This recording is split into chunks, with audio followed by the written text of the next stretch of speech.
dans le monde de l'airsoft, quand on veut se moquer d'un mec qui se prend un peu trop pour un mec des forces spéciales.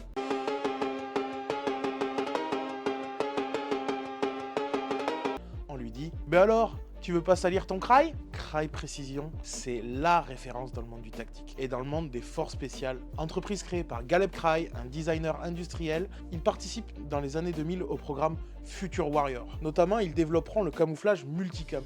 Oui, rien que ça. C'est eux qui ont inventé le multicam. Si au début c'est l'UCP qui a été retenu pour la guerre d'Afghanistan, force est de reconnaître qu'il n'était pas très efficace. Et du coup, en 2010, le multicam devient officiellement le camouflage américain. Et depuis, c'est l'avalanche. On le voit notamment en France, où notre camouflage est très inspiré du multicam. Même les Russes utilisent du multicam, c'est pour vous dire. On se reconnaît même plus sur les champs de bataille.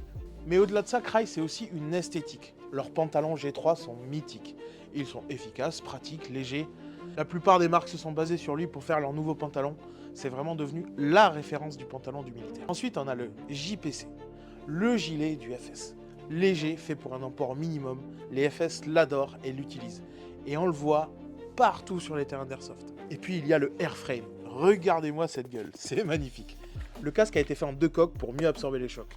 Crye, c'est aussi une communication léchée, simple et efficace.